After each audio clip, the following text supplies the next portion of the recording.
The South Coast Clambake Music Festival is in full swing with actual swing dancers hitting the dance floor here at the Mill Casino and bands of all kinds taking the stage throughout the weekend. Snow is an uncommon sight in the Bay Area, and with overnight ice expected, North Bend and Coos Bay officials are taking a proactive approach.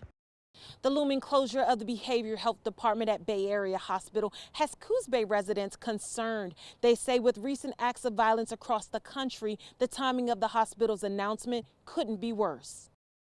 For hours each day for the last 30 years, muralist Simon Whiteout poured himself into art projects spanning the South Coast. Today, he continues finishing touches on an animal-sprinkled forest at North Bend Lanes. Creating has come easily to Whiteout despite a painful past. I've been an artist all my life, ever since I was little. The mural side of it was tagging down on railroad tracks. Given up for adoption at birth by his mother, whom he wouldn't meet until he was an adult, Whiteout spent years homeless. He'd use a gift shop as his address and his painting work sites to lay his head. At one point, an alcohol addiction would grow so severe, Whiteout suffered seizures to get sober, making it nearly impossible to find a treatment center that would accept the liability. It was a long road. I'm 11 years sober off alcohol. As he got clean, he returned to art of all forms, from music to woodworking, but window painting and t-shirt design became his initial source of income. Despite some of his early artwork being frowned upon by authorities, the Portland native eventually embraced professional muraling in 1993. His recent murals stand as staples to the Bay Area's beautification. Some of the giant paintings include this one behind me in the Empire neighborhood of Coos Bay and the North Bend mural on Highway 101. A lot of these murals are to put on the map a community, to bring it up from looking like, broken down buildings and things, to give some color and hope. Whiteout's hope is to now be an inspiration to those fighting their own addictions in their search for purpose. I suffered trauma in life, and anything that I wanted to overcome, through prayer and not letting go of what I wanted to achieve. Like, it took me a long time to get out of alcohol, even though I was dying. He now pulls inspiration from his surroundings. Birds, animals, life, plants,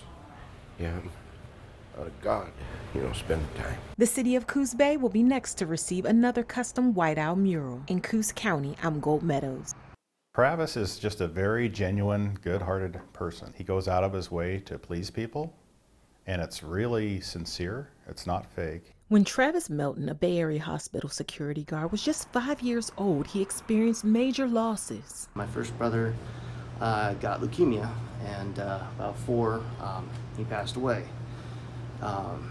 At the same time, that same year, soon after my great-grandfather died, both were very big influences in my life. Travis's mother became pregnant again with a new baby, and Melton says he was afraid his mother would never make it home from the hospital. In his year and a half working at Bay Area Hospital, Melton noticed kids experiencing similar fear. I can understand, I can step back into it and see how kids would be terrified coming to the hospital. Our community being so low income and difficult, especially for kids, Christmas time when they come in, why not surprise them with something from Santa? Travis set out to bring toys to children in the hospital who were having a difficult time. His first recipient, a child struggling to remain calm in his hospital room at the height of the pandemic. I started inquiring about toys and found out that the hospital had kind of pulled them back because they were worried about spreading COVID. I was given authorization, and I asked around, and even the family gave me the okay, and gave them some coloring books,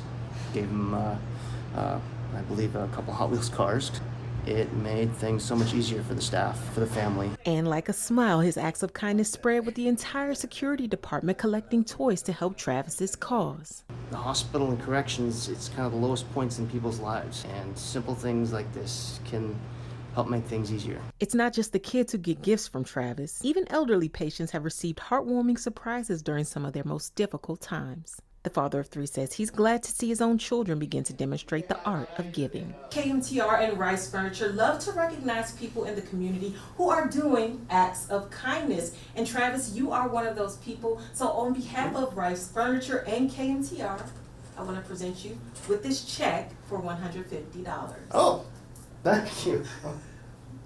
Thank you very much. I wasn't expecting anything. I appreciate this. Thank you.